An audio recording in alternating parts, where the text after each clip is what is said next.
Bom dia, queridos, como estão vocês? Vocês que estão aí nos acompanhando ao vivo, a Escola Bíblica Dominical. O vídeo é gravado na quarta-feira à noite, às 20 horas, e ele é postado também aqui no domingo, né, às 9 horas da manhã. E uma boa tarde, boa noite para você que está nos acompanhando em algum outro horário, em algum outro dia da semana. Um prazer ter vocês conosco. Temos observado ali que nas últimas 3 semanas, a aula tem trabalhado com bastante pessoas ali, temos tido um número grande de pessoas acompanhando, e é muito importante você ter mais essa porção da palavra de Deus na tua vida, abençoando, dando uma direção. Como você já bem sabe, estamos estudando o Evangelho de Marcos, estamos entrando aqui na nossa lição.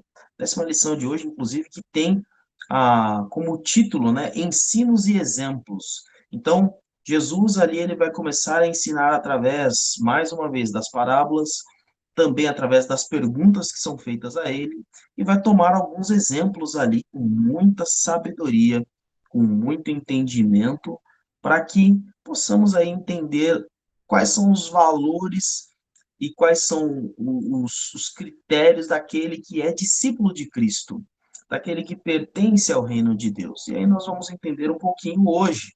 Então, convido você a deixar a sua Bíblia em Marcos, capítulo de número 12, certo? Então, lição de número 10, mas o capítulo que nós vamos trabalhar é o capítulo de número 12.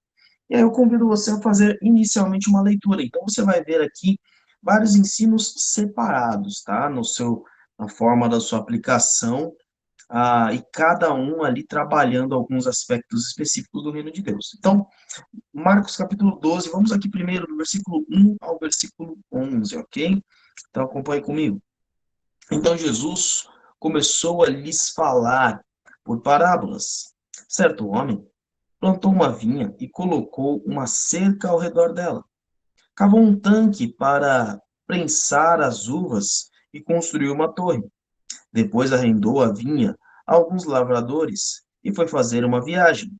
Na época da colheita, enviou um servo aos lavradores para receber deles parte do fruto da vinha. Mas eles o agarraram e o espancaram e o mandaram embora de mãos vazias.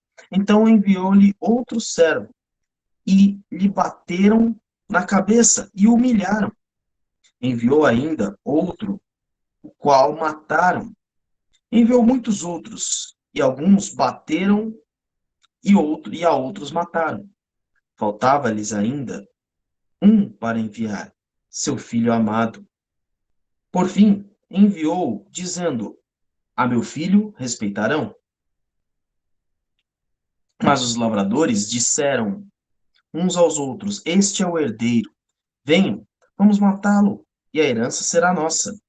Assim, eles o agarraram e mataram e o lançaram para fora da vinha. O que fará, então, o dono da vinha? Virá e matará os lavradores e dará a vinha aos outros? Vocês nunca leram esta passagem das Escrituras? A pedra que os construtores rejeitaram tornou-se pedra angular. Isso vem do Senhor e é algo maravilhoso para nós. Muito bem, queridos. Então, nós temos aqui essa primeira parábola que Jesus conta. Uma parábola, uma história trazendo um cotidiano, algo muito simples. Temos aí alguns alunos conosco participando, temos aí a irmã Cláudia conosco, o pastor Salomão também. Boa noite a todos. Acabei não dando boa noite a vocês, né? Me perdoem. Ah, bem, então, Jesus começa a trabalhar ali com o povo, trabalhando uma história que eles conheciam bem. Bom, um contexto que eles conheciam bem. E ele fala, olha, então um homem, ele veio, planta uma vinha, arrenda isso a outros cuidadores, outros lavradores, e vai ali cuidar dos seus negócios. Em um determinado momento, ele vai mandar, então, colher a sua parte.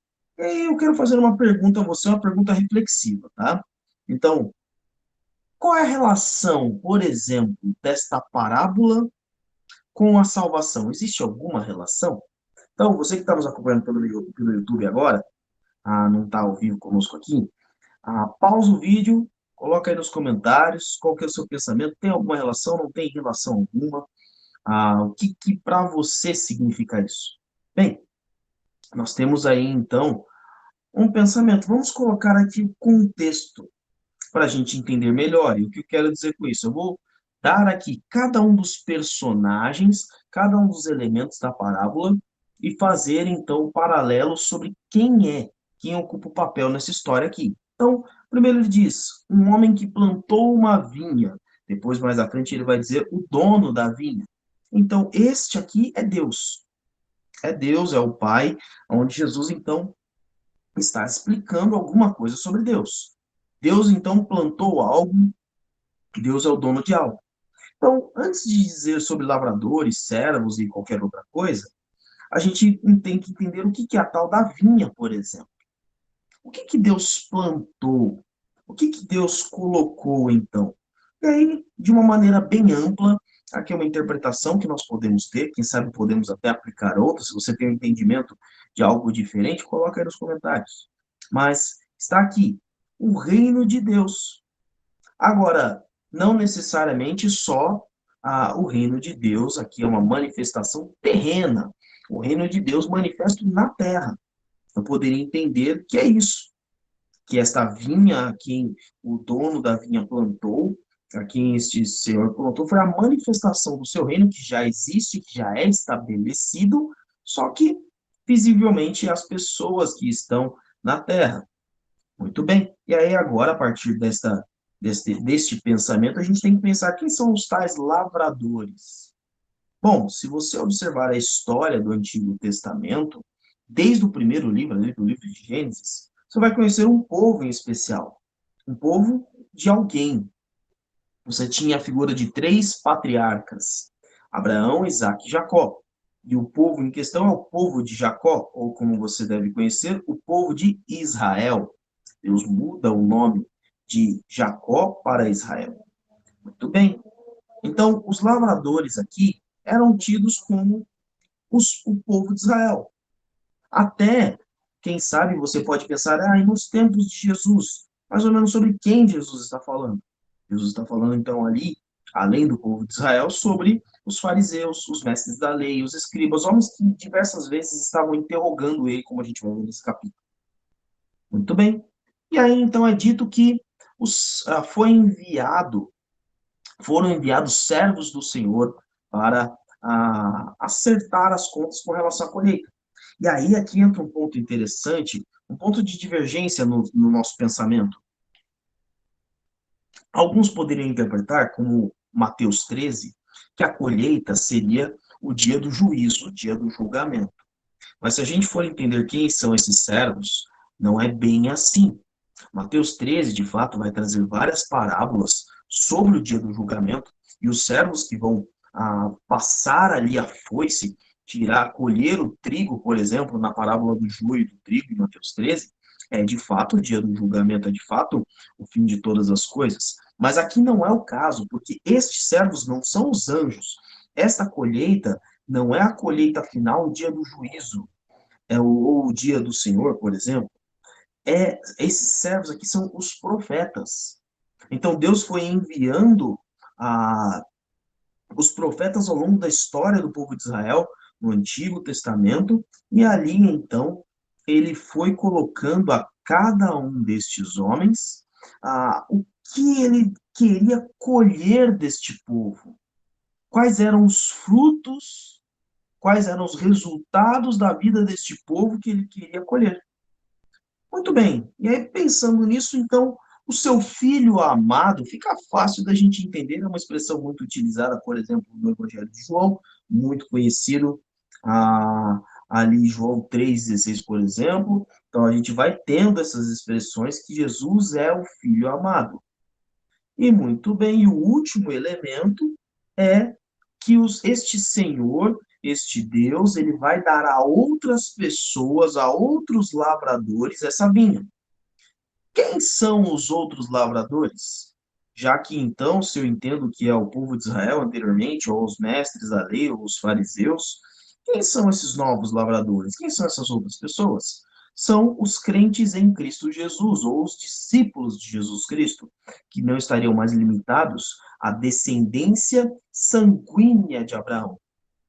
Então, agora, tendo aqui, a gente colocou todas as cartas na mesa, identificou tudo sobre esta parábola de Marcos 12, do 1 ao 11, que a gente leu, a gente precisa entender como isso se aplica, então, aos nossos dias. Bem, Jesus está contando uma história. E ele está dizendo, olha, Deus chamou através de Abraão e formou através de Abraão um povo. A este povo, Deus confiou o seu reino, confiou a divulgação, a propagação, o abençoar toda a terra através deste povo escolhido. Veja, o povo de Deus, o reino de Deus não está limitado ao seu povo, ele é muito maior do que isso. Mas este povo tinha a responsabilidade de anunciar as maravilhas que este Deus fez e, inclusive, quem viria através desse povo. Quer ver? Abra sua Bíblia aí em dois textos. O primeiro, Gênesis 12, 3. Gênesis 12, 3. E depois, já deixa engatilhado, João 4, 22. Gênesis 12, 3 diz assim: abençoarei os que o abençoarem, e amaldiçoarei os que o amaldiçoarem. E por meio de vocês, todos os povos da terra serão abençoados. Muito bem, a gente tem que observar a quem Deus está falando. Deus está falando com Abraão. Deus chama Abraão para uma jornada a uma terra nova e uma jornada com Deus, caminhar com Deus. E ele vai dizer: olha, Abraão, eu vou abençoar toda a sua descendência será um grande povo. Eu vou abençoar toda a sua descendência, mas a partir da sua descendência, a partir deste grande povo, este povo numérico, todas as nações, todos os povos serão abençoados. Então, antes do povo de Israel existir, antes da nação de Israel existir, Deus já havia dado a missão ao seu patriarca, ao primeiro dos três. Logo na sequência vem o seu filho Isaque, e logo na sequência o seu neto Jacó. Então, o povo de Israel tinha uma missão. E o que estava acontecendo? O que aconteceu no Antigo Testamento? O povo de Israel esqueceu dessa missão.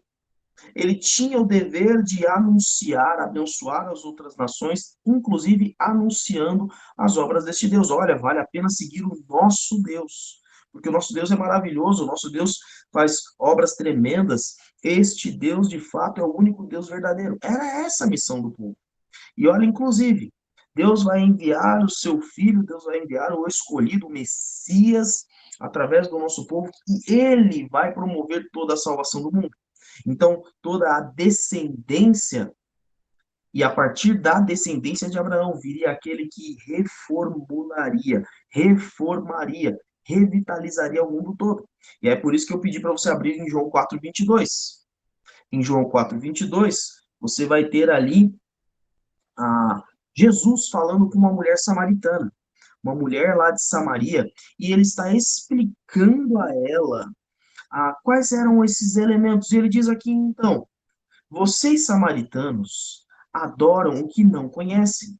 Nós adoramos o que conhecemos, pois a salvação vem dos judeus. Então aqui fica bem claro, tanto o Antigo Testamento, na origem de todas as coisas, quanto o Novo Testamento, ali o próprio Jesus dizendo o seguinte: olha, qual era a missão dos lavradores desta vinha? A missão dos lavradores desta vinha era mostrar que a salvação e as bênçãos de toda a terra vêm deste Senhor, vêm deste Deus, vem do dono da vinha. O grande problema é quando nós achamos que somos o dono da vinha. Nós somos os administradores. Nós não somos o dono do reino de Deus. O reino, inclusive, já tem o nome, é de Deus. E aqui, então, Israel, de fato, e principalmente agora, no Novo Testamento, na figura dos fariseus, dos mestres da lei, dos escribas, eles falharam porque eles acharam que eles eram o dono das bênçãos, o dono daqueles que... olha, a nação seria abençoada através de mim, então, através de mim, povo de Israel, então eu sou o dono das bênçãos. A vinha pertence a mim. E, de fato, eles não escutaram os profetas, os servos que Deus foi mandando ao longo da história, dizendo: olha, a vinha não é tua, o poder não é teu, o reino não é teu, a prosperidade que vocês têm não vem dos seus esforços, tudo vem do Senhor. Voltem-se ao propósito pelo qual Deus os chamou. E eles foram recebendo várias e várias e várias e várias advertências, vários servos, ou seja, vários profetas ao longo da história chegaram. Eles não deram ouvido aos profetas. Então Deus envia o Filho, e Jesus já está predizendo os próximos capítulos dessa história, dizendo da sua morte. Eles também vão matar o Filho, achando que terão posse da herança por matarem o herdeiro. E a herança é justamente o contrário. É o herdeiro que dá, por aceitarem o herdeiro. E aí, então, nós olhamos para nós agora, para nós hoje. Porque olhamos, e quando eu digo nós, é você que entregou a sua vida a Jesus Cristo, você que reconhece Jesus como o único e suficiente Salvador, você que hoje é um seguidor de Cristo, ou seja, um discípulo de Jesus.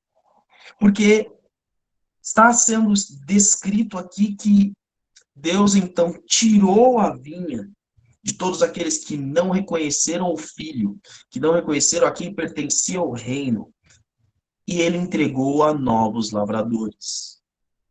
E a pergunta que eu quero lhe fazer agora é: qual é o seu compromisso como administrador da vinha? Ou seja, como aquele que então leva e vive as boas novas do reino de Deus. Você está no papel de dono, e quando eu sei que o papel é, não, pastor, eu entendo perfeitamente que eu não sou o dono. É, mas aquele que de fato age conforme o dono mandou, ele sim entende que não é o dono. E Deus está dizendo: compartilhe. Compartilhe do reino de Deus e das bênçãos do fruto dessa vinha, do fruto, do resultado do que o reino de Deus está fazendo na tua vida. Queridos, se nós não estamos compartilhando, se nós não estamos experimentando e distribuindo o resultado, não é à toa, olha que beleza, não é à toa que Jesus fala de uma vinha. A vinha, então, é a famosa viticultura, né, o plantio ali das uvas, que traz, então, um resultado, uma fruta que é compartilhada, ou em bebida, ou a própria fruta em si, compartilhado com pessoas. Não foi um pé de uva, foi uma vinha. Então, Deus dá a você para, sim, usufruir, porque você está ali trabalhando nesta vinha, mas para você compartilhar. E a pergunta que nos é feita nessa primeira parábola é: você, como este novo lavrador, este novo trabalhador do reino de Deus, você está retendo isso para você, ou você está compartilhando com as pessoas? Então, fica esse pensamento e fica essa reflexão para a nossa primeira parábola. Entraram mais alguns alunos aqui conosco, uma boa noite aos demais. Até aqui alguma dúvida ou deseja compartilhar alguma coisa? Se tiver, aí abre o teu microfone, abre a câmera também, tá? Para não ficar como tá ao vivo lá no YouTube, para não ficar só a imagenzinha. Até aqui tudo bem? Ok, então pessoal, vocês não conseguem ver, a gente coloca a formatação do vídeo para ficar só quem está falando ali, né? Mas o pessoal está me fazendo um joinha aqui, tá bom? Muito bem, vamos ao segundo, então. Então, continuando em Marcos, segundo ensinamento. E aqui agora, de uma história, de uma parábola, Jesus muda para um exemplo. Marcos capítulo 12, versículos 13 a 17. Então, algum dos alunos aí que está esperto, abre a Bíblia aí para mim e lê, por favor, Marcos capítulo 12, dos versículos 13 a 17. Então disse aquele homem: estende a tua mão. E ele a estendeu e ficou sã, como a outra. E os fariseus, tendo saído, formaram conselho contra ele para o matarem. Jesus, sabendo disso, retirou-se dali e Irmã Nilce, acompanharam-no. Sim, é Marcos 12? é. Ah, desculpa, estou em Mateus, perdão. Mas no final eles também queriam matar Jesus, tá? Então no final do texto deve estar parecido. Vamos lá, Marcos 12, do 13 ao 17. Ok, perdão.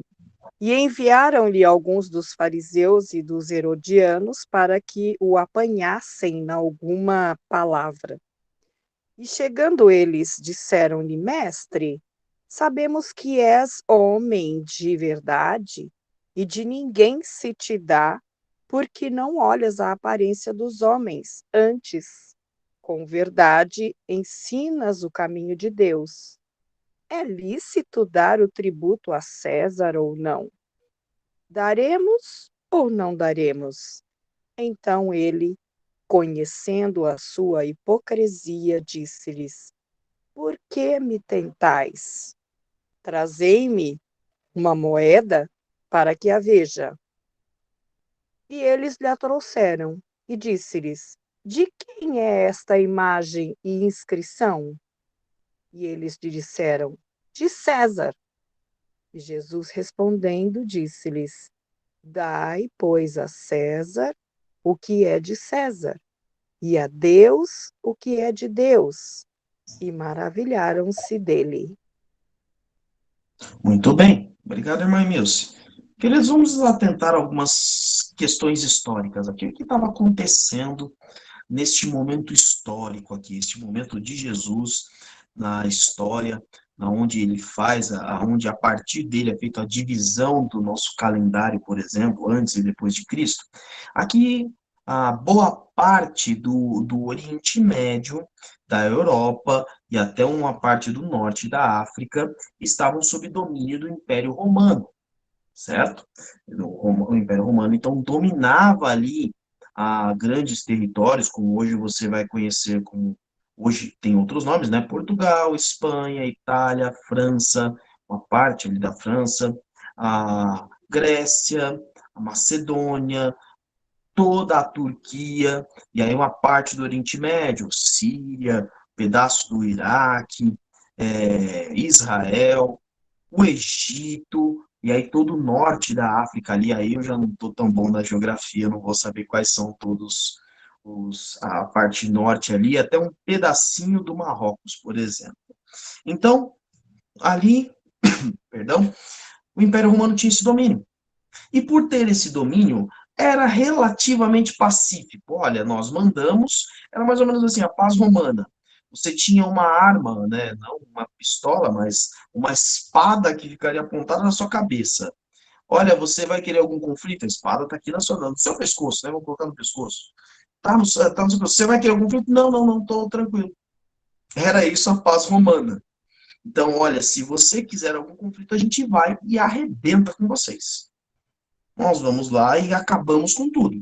Então vamos ficar em paz? Vamos ficar em paz. Ok, para a gente ficar em paz, inclusive, não arrebentar vocês, vocês vão pagar imposto para Roma. Era isso. Pagar imposto ao imperador. E o povo judeu já não gostava muito de pagar o imposto, os impostos que haviam ali para eles mesmos, que tinham a informação referente à terra deles, o local, o cuidado local. Quanto mais a um povo dominante. E aí eles querem apegar Jesus, e você vê ali, pessoal, são os herodianos e os fariseus. Quem eram os tais herodianos? Eram os seguidores de Herodes, eram judeus adeptos à cultura greco-romana, à religião greco-romana, eram influenciados, eles misturavam o judaísmo, misturavam os princípios do Antigo Testamento com a cultura grega. Era uma coisa muito ruim, assim, era desprezado por boa parte do povo judeu, essa classe. Mas eram pessoas, inclusive, que eram fiéis, então, a César, fiéis ao imperador. E aí junta esse pessoal do seguinte: olha, se Jesus, pensavam os fariseus do lado dele, se Jesus for favorável ao imposto, ele é desfavorável a Israel. Então ele não pode ser o Messias, porque o Messias ia trazer a liberdade a Israel, ia derrubar o pensamento deles, ia derrubar o imperador, e agora Israel seria o poder hegemônico, seria a nova Roma, por exemplo, o novo império.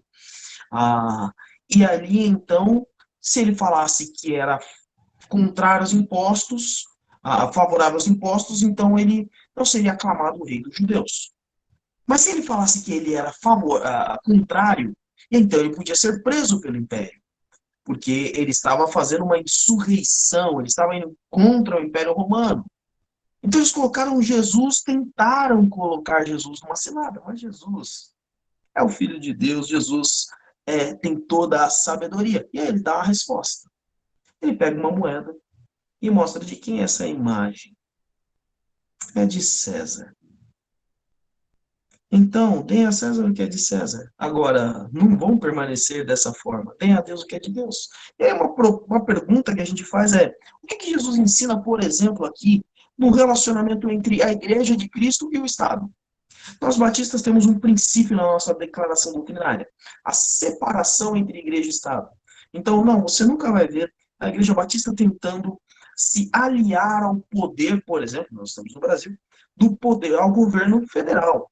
No sentido de, olha, eu quero um cargo executivo ali, eu quero ser o quarto poder. Nós temos três poderes no Brasil, né? Nós temos aí, então, o Supremo Tribunal, o Judiciário, nós temos o Legislativo, né, a Câmara dos Deputados, e o Senado, e nós temos o Poder Executivo, que é a presidência e os ministérios. Então, nós entraríamos com um quarto poder, que é a Igreja, e isso é muito comum em alguns países. Existem países que misturam ainda. E o que Jesus está mostrando? Fala, olha, vocês não estão entendendo nada, vocês não entenderam o que é o reino de Deus. Vocês não entenderam o que é o papel do Messias. Estas questões não são pertinentes ao reino, ou seja, eu, Jesus, não estou aqui para promover, presta atenção nisso, porque isso é importante para o nosso cenário hoje, tá? Eu, Jesus, e a minha igreja, se você faz parte da igreja de Cristo, então, a tua igreja, você, eu não vim para promover ideais políticos. Eu não vim para tomar poder. Eu não vim para colocar uma ideologia político-econômica. Eu não vim para me tornar um governante terreno. E a minha igreja também não existe com esse propósito. Aqui Jesus não está falando de dinheiro. Aqui Jesus está falando, não, eu não vim para apoiar nenhum tipo de poder, porque todos os poderes estão na minha mão. Todos os reis, hoje, os presidentes, os ministros, todos estão na minha mão. Então eu não vim fazer nenhum tipo de levante. Você, como cidadão brasileiro, você tem que cumprir a lei. Você, como cidadão do reino de Deus, você tem que cumprir a lei, mesmo fazendo parte, mesmo sendo um cidadão dos céus, muito mais do que você é brasileiro.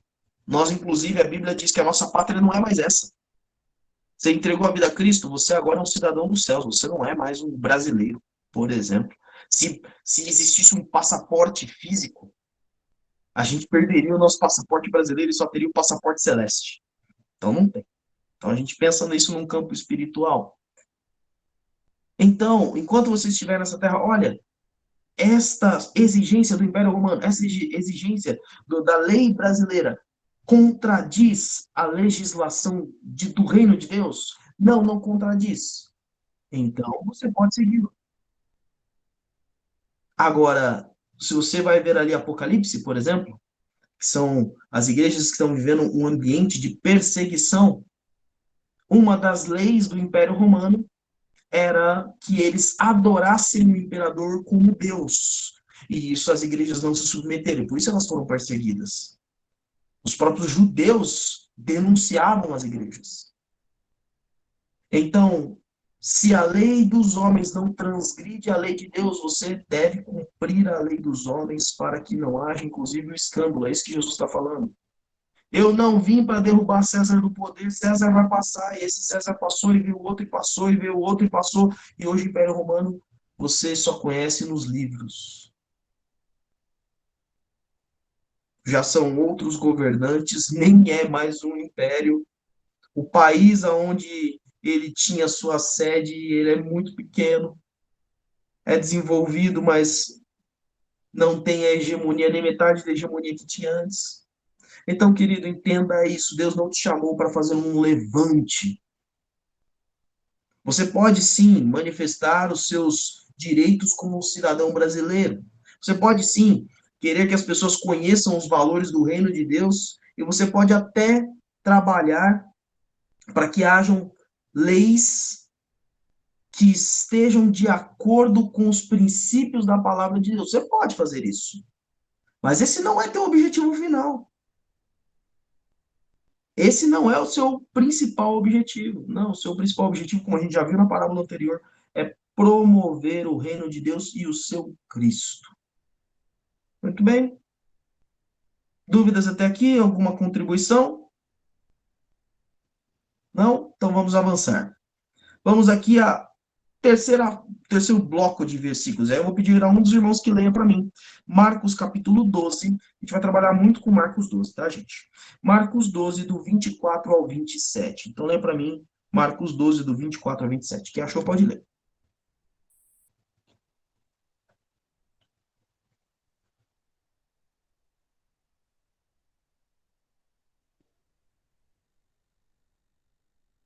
Jesus respondeu: Como vocês estão errados, não conhecendo nem as Escrituras Sagradas, nem o poder de Deus. Pois, quando os mortos ressuscitarem, serão como os anjos do céu, e ninguém casará. Vocês nunca leram no livro de Moisés o que está escrito sobre a ressurreição? Quando falam do espinheiro que estava em fogo, está escrito que Deus disse a Moisés: Eu sou o Deus de Abraão, o Deus de Isaque e o Deus de Jacó. E Deus não é Deus dos mortos, e sim dos vivos. Vocês estão completamente errados. Muito bem, nós temos alguns pontos interessantes aqui que a gente precisa se atentar. Primeiro de tudo, antes de falar do tópico, o tema deste terceiro tópico, então, nós vimos aí, recapitulando, né? Parábola sobre os lavradores, então, entendendo o reino de Deus, administrando a vida e segundo os valores do reino de Deus, e aí agora falando sobre a ressurreição e a vida nova em Cristo, que é este terceiro bloco. Jesus ele dá um alerta aqui no versículo 24, dizendo: Olha, vocês estão enganados porque não conhecem as Escrituras, vocês não conhecem, hoje a gente usa a expressão Bíblia, vocês não conhecem a Bíblia e nem o poder de Deus. Você não conhece o texto e nem o Senhor do texto.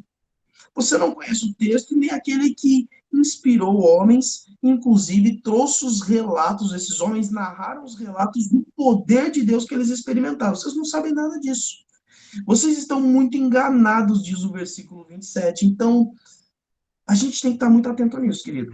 O quanto você conhece de Deus, o quanto você conhece da sua escritura, e além da sua escritura, ou até mais do que a sua escritura, o quanto você experimenta do poder de Deus a partir dessa escritura. Porque senão a gente cai nos mesmos erros.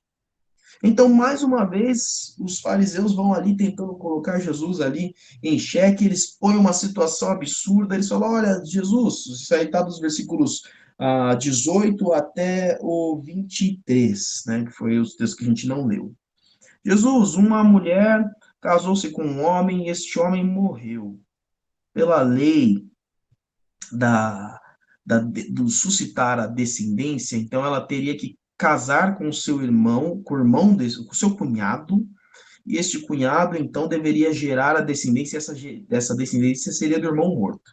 Era essa a lei que eles estavam colocando ali, era uma lei do povo de Deus. Muito bem.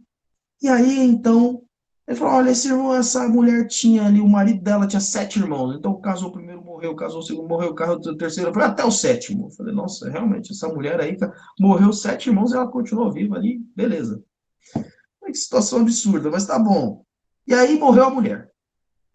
Quando chegar no céu, de quem ela é, será esposa? Quem será o marido dela? Jesus fala: Gente, vocês não entenderam nada. E olha, vocês não entenderam, não é porque ainda Deus não revelou, não. Deus já tinha falado através de Moisés sobre Abraão, Isaque e Jacó.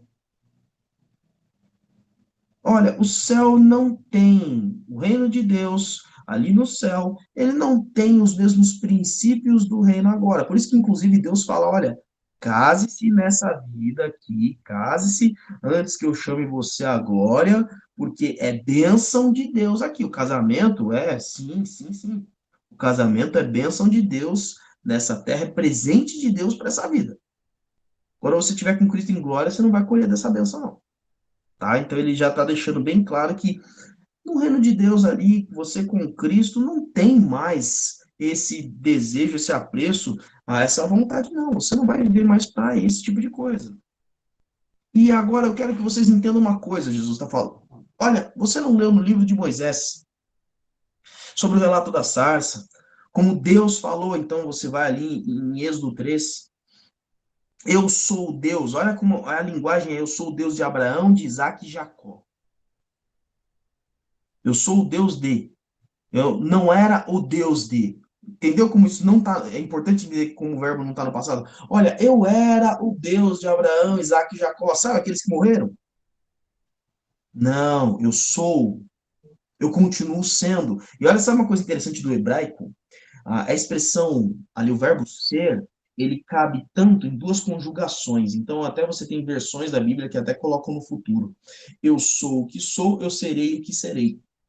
Então, este verbo ali, ele é muito belo, assim, o verbo ser, porque ele tem o sentido que Deus era, Deus é e Deus será. Ou seja, uma continuidade além do tempo.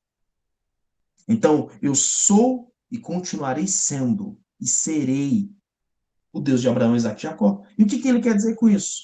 Querido, não tem morte em Deus. Como não? Eu perdi um parente semana passada, 2 meses atrás, há 2 anos atrás. Não, quem está em Deus, ele recebe nova vida. Então, o ensinamento que Jesus está dizendo é o seguinte: em Cristo há ressurreição, em Cristo não há morte, em Cristo há uma nova vida e uma nova vida diferente. Uma vida que você ainda não conhece por completo, mas você pode conhecer se conhecer das Escrituras. Pastor, o que vai ser de mim agora que eu perdi fulano? Deus é Deus de vivos.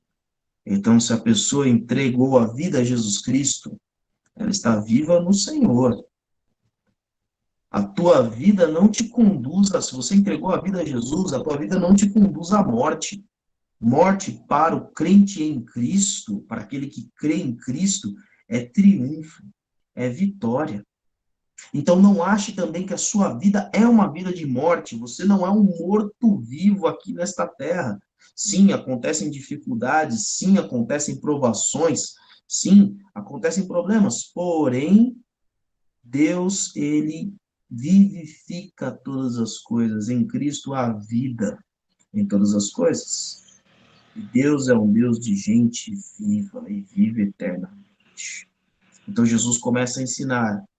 Primeiro, conheça a Deus e conheça o seu poder. Conheça a sua revelação, que é a Bíblia, é chamada de Bíblia, e conheça o poder de Deus que é transmitido desta revelação.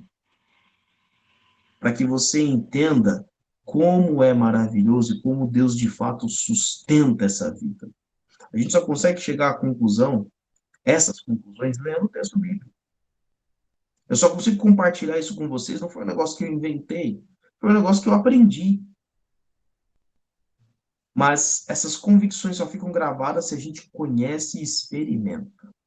Então, querido, neste terceiro ponto aqui, entenda que Deus, em Deus, você só tem vida, não tem morte. Em Deus nós todos somos ressuscitados. Em Deus nós temos vida nova. Até aqui tudo bem? Os alunos estão aí conosco? Alguma contribuição? Então vamos seguir. Vamos aqui então à base do reino. Falamos do reino, falamos da continuidade eterna do reino, falamos da relação do reino de Deus com o reino terreno, mas nós precisamos trazer o alicerce. Então, leia para mim aí Marcos 12, do 28 ao 31. Marcos 12, do 28 ao 31. Pode ler. Aproximou-se dele um dos escribas que os tinha ouvido disputar, e sabendo que lhes tinha respondido bem, perguntou-lhe: Qual é o primeiro de todos os mandamentos? E Jesus respondeu-lhe: O primeiro de todos os mandamentos é: Ouve, Israel, o Senhor nosso Deus é o único Senhor. Amarás, pois, ao Senhor teu Deus de todo o teu coração, de toda a tua alma, de todo o teu entendimento e de todas as tuas forças. Este é o primeiro mandamento. O 31 também, irmã. E o segundo semelhante a este é: amarás o teu próximo como a ti mesmo. Não há outro mandamento maior do que este. Muito bem, muito obrigado. Ok. Agora, então, Jesus trabalha a base do seu reino, a lei. Qual que é a lei desse reino? Todo reino é um reino porque não só tem um rei, mas tem a sua organização legislativa. Tem uma lei que é determinada pelo rei. Ali não tem, nós estamos falando de um reino. O reino tem rei. Ele não tem um presidente, ele não tem um ministro. Ele tem um único governante. E este governante é que dita as regras do seu reino. Então Jesus agora começa a responder uma outra pergunta. Pergunta: Jesus, qual que é o maior mandamento desse reino? Você é que pertence a esse reino aí? Qual que é a base? Qual é a coisa mais importante? Jesus resume e traz ali, então, a citação de dois textos bíblicos do Antigo Testamento. Ele traz primeiro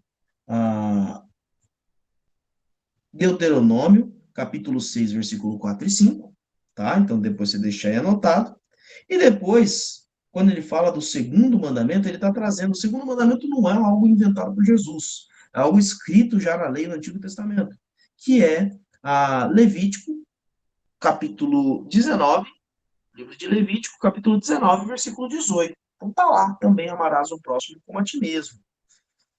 Ele diz, olha, isso resume todos os mandamentos da Bíblia, isso resume todos os profetas. Lembra dos servos lá da vinha? Os servos da vinha, olha só o que Jesus está fazendo. Olha, lembra daquela história da vinha que eu contei para vocês? Lembra que Deus mandou os servos? Que o dono da vinha mandou os servos? Ou seja, que Deus mandou os profetas?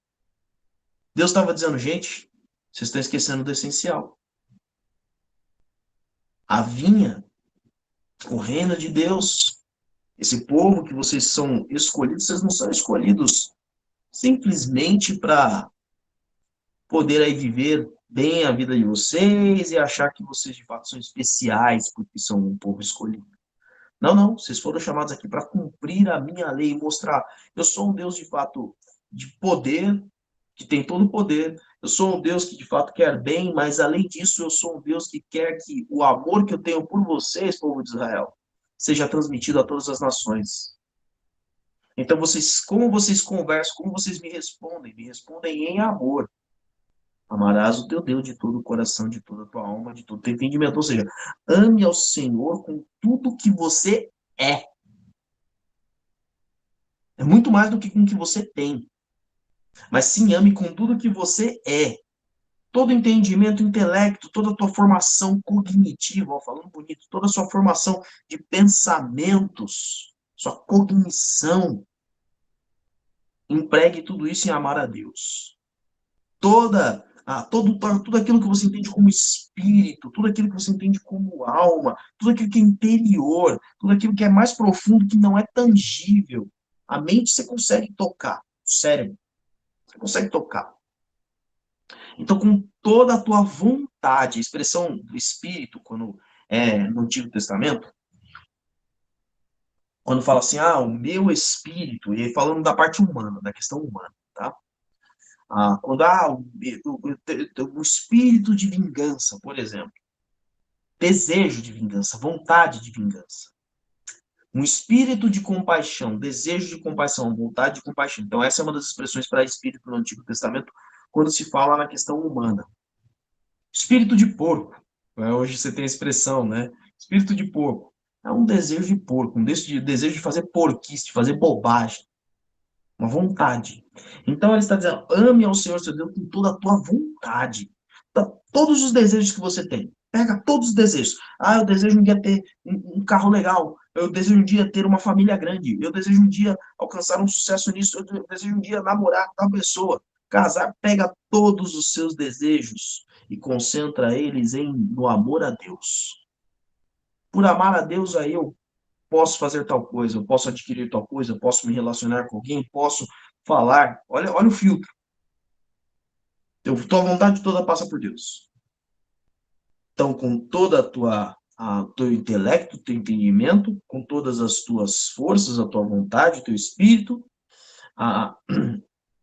aliás, com todo o teu espírito e com todas as tuas forças. Ou seja, toda a condição motora que Deus te deu, todas as suas ações, as suas mãos, as suas atitudes, as suas fala, tudo tem que estar implicado no amor a Deus. Legal. E como é que eu materializo esse amor? E aí Jesus não deixa-nos só no primeiro mandamento. Fala, ó, esse materializar desse amor você vai fazer com outra pessoa. Você agora é o novo administrador da vinha. Como pastor, eu quero compartilhar do reino de Deus. Eu quero falar o que Deus fez. Sim, você compartilha amando.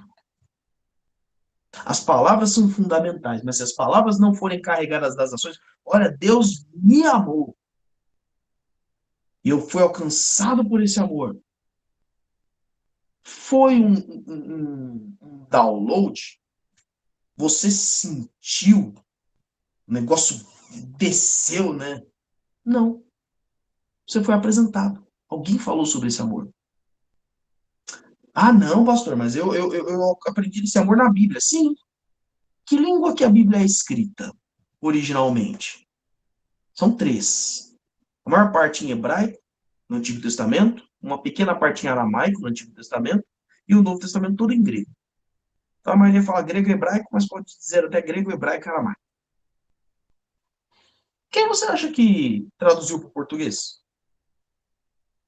Começa com um homem no século XVII. Começa a traduzir para o português. Um português, inclusive. Depois termina-se essa tradução um holandês. Oi, irmã Mills? João Ferreira de Almeida. Isso, João Ferreira de Almeida. Depois, quem termina a tradução do Novo Testamento é um holandês. Então, Deus alcançou a tua vida por meio de outros homens há 300 anos atrás. Então, não, querido, isso não veio sozinho. Tem um cara que pensou em você há 300 anos atrás e falou, olha, vai ter gente, tem uma nação nova surgindo aí que se chama Brasil.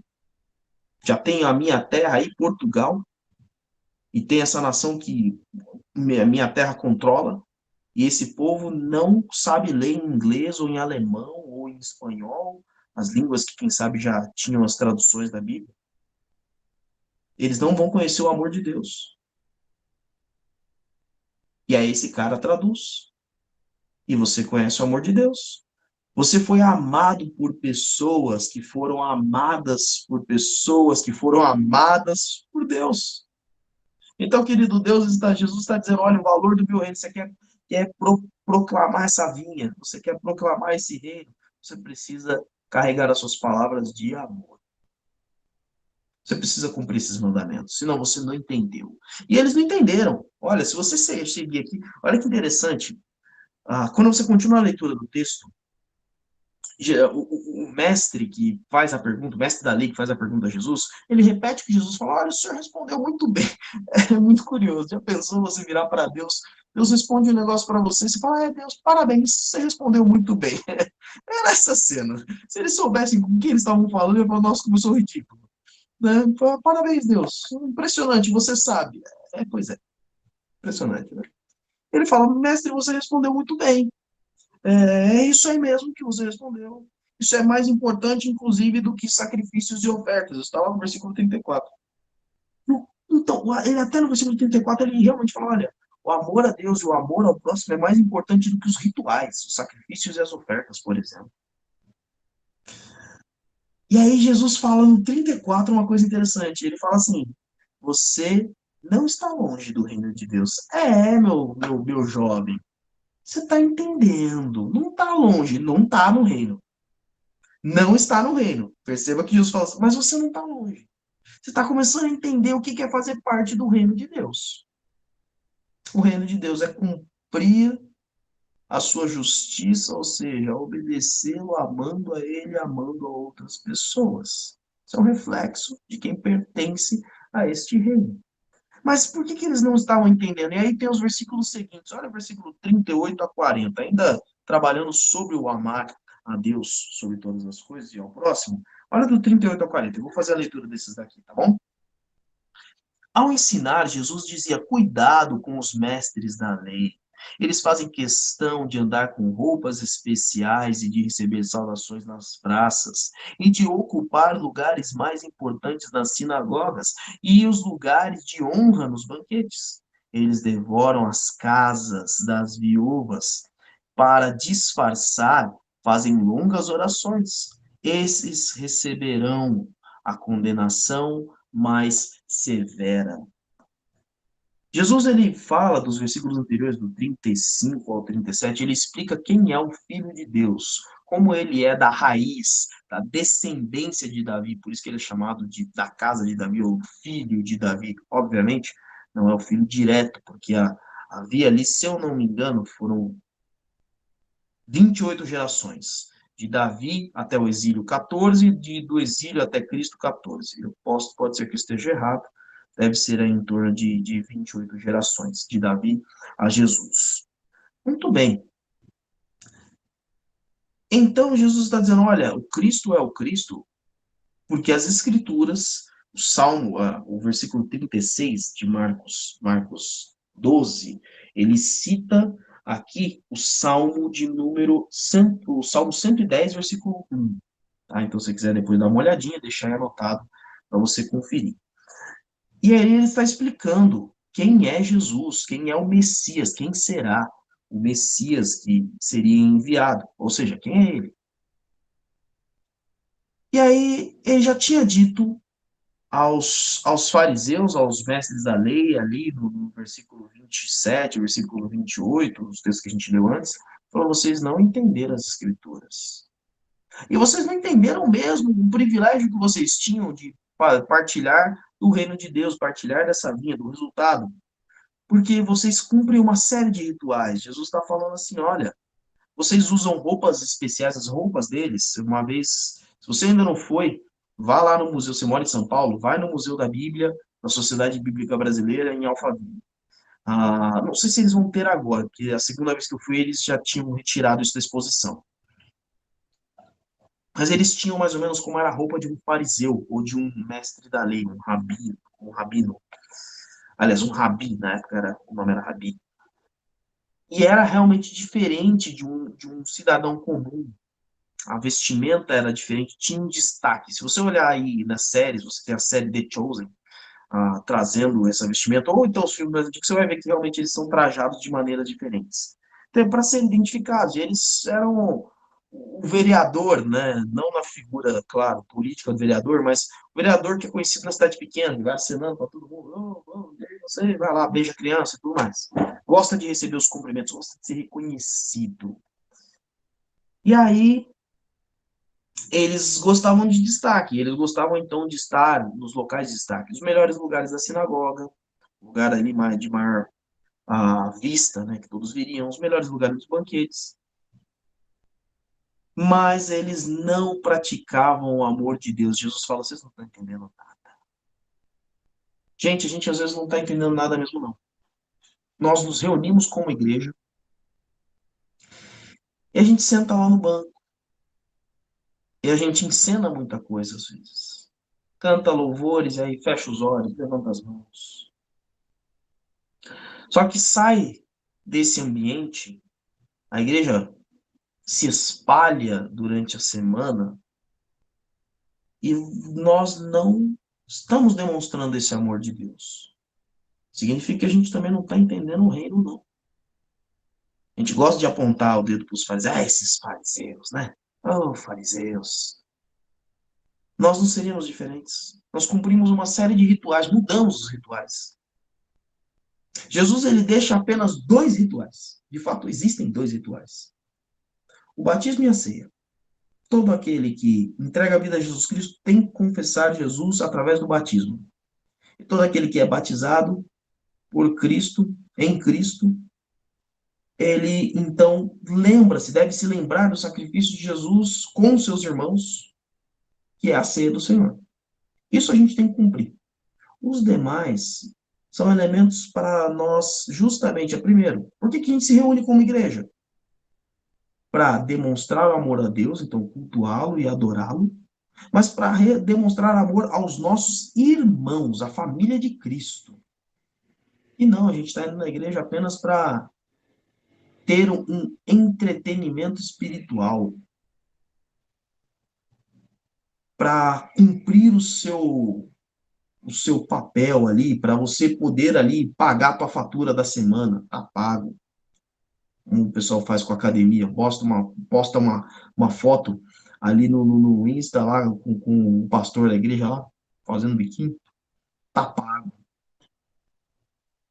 A gente não entendeu nada. E aí aqui Jesus ainda fala, olha, vocês não estão só não exercendo o amor de Deus. Vocês estão fazendo o pior, porque vocês vão na casa da viúva, e a viúva, para vocês entenderem, era o órfão e a viúva eram os 2 elementos de maior pobreza da sociedade. Porque eles não tinham direito a terras, então eles não podiam produzir, eles não conseguiam trabalhar, porque um era uma criança e o outro era uma senhora, era uma mulher, onde não conseguia uma ocupação ali que trouxesse renda. Então não tinha a terra que garantiria a renda e não tinha como se ocupar para ter uma renda. E ele está dizendo, olha, vocês gostam de destaque, mas vocês estão indo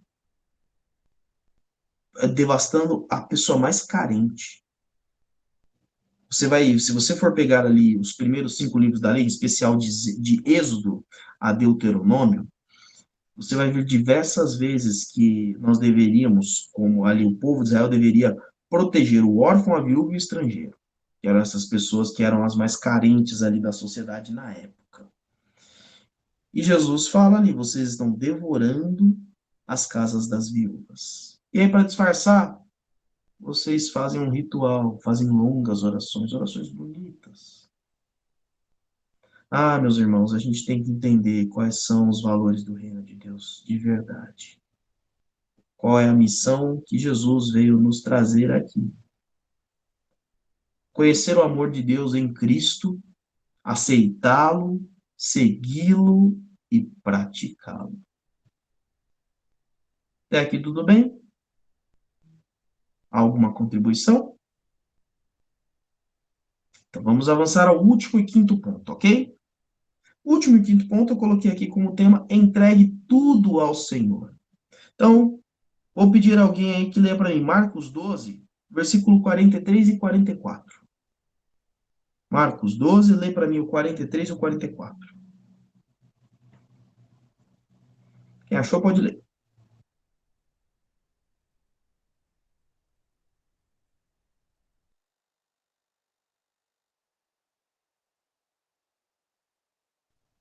O seu microfone não abriu, Cintia.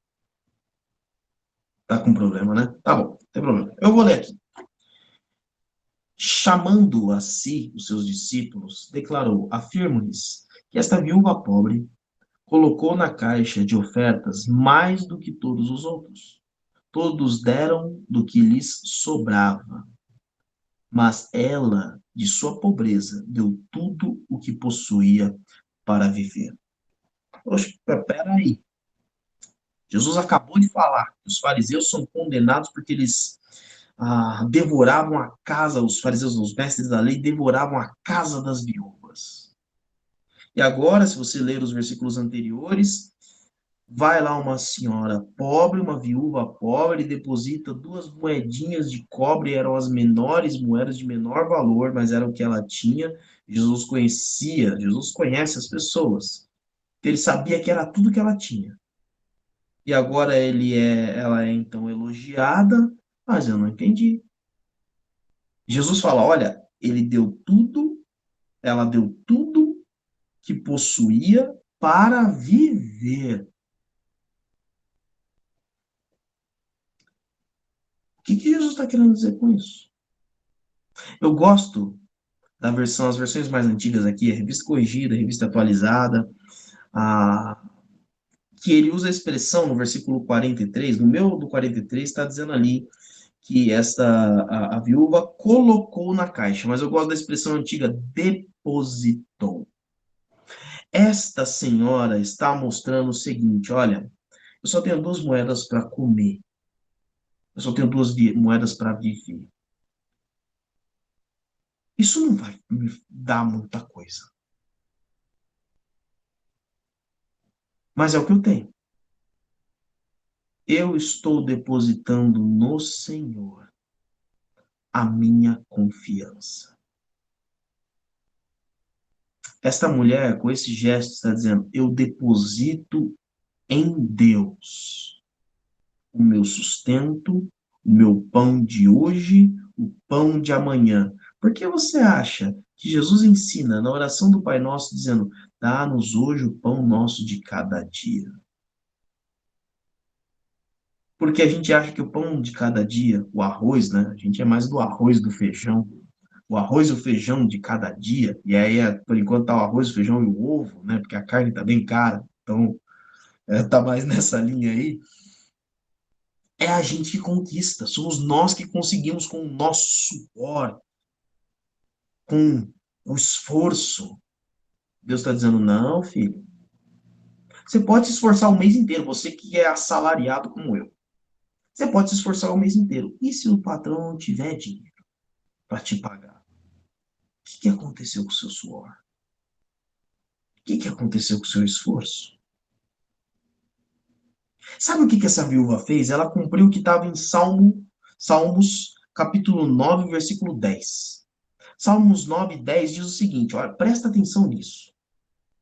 Os que conhecem o teu nome confiam em ti, pois tu, Senhor, jamais abandona os que te buscam. Sabe o que essa senhora sabia? Ela conhecia esse Deus. Mas ela conhecia esse Deus de um jeito que você provavelmente não conhece, do jeito que eu não conheço. Pega tudo que você tem, que garante, não o apartamento, a casa, o carro, não. Pega aquilo que vai garantir a tua comida de amanhã. Amanhã, você tem comida no armário, na despensa, seja onde for. A gente não tem a despensa aqui, não tem espaço, então é um armário. Pega tudo aquilo e entrega. Amanhã o Senhor vai me garantir a comida. Não sei como vai vir. Foi isso que essa mulher fez. Essa mulher conhecia o seu Deus. Eu não preciso dessas 2 moedinhas. Ela não está comprando Deus, tá, gente? Porque você escuta muito desse discurso. Ah, dê e Deus vai te devolver centenas. Dá o teu golzinho, o seu carro, o golzinho que Deus vai dar. Um carro alemão. Deus vai devolver um outro carro alemão, um Audi, uma BMW. Não está escrito isso. Está dizendo, você conhece o seu Deus? Então, se você conhece, deposita nele a sua confiança real. É isso que Tiago diz ali em Tiago 2 sobre a fé e as obras. O que são as obras que Tiago está dizendo? Olha, pelo fato de você crer, você age de acordo com aquilo que você crê. Por isso que ele diz sobre Abraão creu em Deus, isso lhe foi imputado, isso foi lhe contado como justiça. O que isso quer dizer? Abraão, Deus falou assim, Abraão, sai da tua terra e da tua parentela e vai para um lugar que eu vou te mostrar.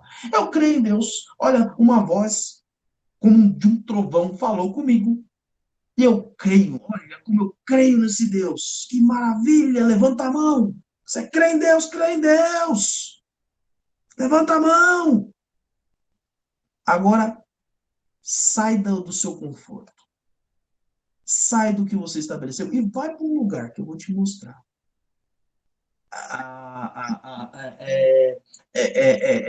Tá, não, assim, eu acredito nessa voz, eu acredito nesse Deus aí, ó, levantei até a mão aqui. Tô indo todo domingo aqui ouvir a voz desse Deus aí. Mas esse negócio de sair, assim, tá aí, o que eu vou comer? Onde que vai ser? Quando eu chegar? A fé exige movimento. A fé exige exercício. Quando o Tiago está dizendo sobre obras da fé, ele está dizendo, olha, você crê, então você vai dar passos. Abraão andou. Deus disse, vai, e ele foi. Isso é fé. Se não for isso, a nossa fé é morta. E essa mulher tinha uma fé vivíssima. Uma fé ressuscitada, ressurreta. Porque ela depositou tudo que ela tinha no Senhor. E aí a gente tem que entender o que Jesus fala. Então vai lá na sua Bíblia em Lucas capítulo 14, versículo 26. Se alguém vem a mim, Lucas 14, 26. Se alguém vem a mim e ama o seu pai, a sua mãe, a sua mulher, os seus filhos, os seus irmãos e irmãs, e até a sua própria vida mais do que a mim, não pode ser o meu discípulo. Jesus nem falou sobre dinheiro. Esse texto, se você ler o anterior, os versículos anteriores ali de Lucas 14, você vai ver ali que Jesus teve um encontro com o famoso jovem rico. E Jesus está falando um pouco além. Oh, não estou falando só de riqueza, não, tá? Estou falando das coisas que você mais ama. Seu pai, sua mãe, sua esposa, seus filhos, seus irmãos, irmãs, sua família, as pessoas que você tem o maior carinho, o maior apreço. Quem sabe você constituiu uma família através da amizade. Então, aqueles amigos que você ama mais do que a irmãos. Se você amá-los mais do que a mim, você não pode ser meu seguidor. Se você amar o seu pão de amanhã mais do que a mim, você não pode ser meu seguidor. Se você amar os seus recursos financeiros, os seus recursos materiais, os recursos intelectuais, sua inteligência, seu conhecimento mais do que a mim, você não pode ser o meu discípulo. Jesus fecha o capítulo 12 aqui, essa instrução final aqui conosco, dizendo o seguinte, o que essa viúva, o que essa mulher nos ensinou? Ela não valorizava nem o seu futuro, nem a sua fome, nem a sua dependência, nem a sua certeza ou incerteza mais do que a Deus. Eu quero que você entenda o seguinte: eu não estou falando para você ir até a igreja, vir aqui, por exemplo, até a igreja Batista, a Batista de Vila Matilde e depositar todo o seu dinheiro, entregar a tua chave do carro. Não é isso. O texto não está nos ensinando isso. O texto está dizendo, não existe nada maior na tua vida do que Deus, do que o amor a Deus. Tudo que você conquistou, não só o seu dinheiro, a família que você formou, a carreira, o conhecimento que você adquiriu. Se qualquer uma dessas coisas forem maiores do que Deus, você não é um seguidor de Cristo. Você não pode ser um discípulo de Cristo, porque o discípulo de Cristo abre mão de tudo. E o que é abrir mão de tudo? Eu vou administrar o meu recurso, olha lá, Jesus fala sobre os impostos. Eu vou administrar o meu recurso conforme Deus me orienta a administrar. Eu vou amar os meus parentes conforme Deus me orienta a amar e não conforme eu acho que deve ser amado. Eu vou cuidar dos necessitados, vou cuidar daqueles que precisam conforme Deus me diz para fazer e não como eu acho ou as recompensas que eu espero disso. Jesus vai trabalhando conosco neste final aqui, dizendo: entregue tudo que você, não o que você tem. Não, o que você tem é nada. Entregue tudo que você é. Essa mulher não entregou dinheiro. Essa mulher entregou a sua fé. Essa mulher entregou em Deus uma palavrinha maravilhosa. Ela depositou em Deus a sua esperança. Tudo que a constituía na sua fé. Tudo que poderia garantir o seu futuro. Então, queridos, nós somos chamados para amar a Deus, amar aos que estão próximos a nós, ao que está do nosso lado, por pertencermos a este reino, por sermos os lavradores desta vinha, os trabalhadores deste reino, entendendo quem é o nosso Cristo, quem é o Senhor deste reino. E em tudo que sou e tudo que eu tenho, entregando nas mãos dele. Amém? Agradeço os alunos que estão conosco nessa noite aí, participando da gravação, acompanhando, lendo os textos também conosco aqui. Deus continue abençoando a vida de vocês. Você que então nos acompanhou agora pela manhã. Olha, se você pegou aqui das 9 horas da manhã, tá aqui na Zona Leste, dá tempo de chegar aqui na igreja. Quem sabe pegar aí um café da manhã, a gente faz um café da manhã da comunhão muito bom, né? A gente recomenda, inclusive, olha, faça o uso das máscaras, tá bom? Não é obrigatório, mas devido a essa a pandemia e também o surto de gripe que nós estamos tendo na nossa cidade, é profundamente recomendado que você Importante. tenha lá o uso da máscara, tá bom? E aí, esteja conosco agora pela manhã para adorar ao Senhor. Deus te abençoe, grande abraço, toda a classe aí, que Deus abençoe, um Pastor grande abraço. Cristiano, eu que quero Obrigado. agradecer os ensinamentos, viu? Bom Deus estar te com abençoe. você, Cíntia, com a Cláudia, com o pastor Salovi. Muito bom estar com todos os irmãos participando do nosso estudo. Obrigada, gente. Hoje eu não participei muito porque eu tô muito rouca. Mas na semana que vem eu adoro ler.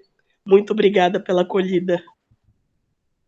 Deus abençoe, Cláudia. Prazer ter Deus vocês aí abençoe, irmã conosco. Cláudia. Amém. Deus abençoe vocês também.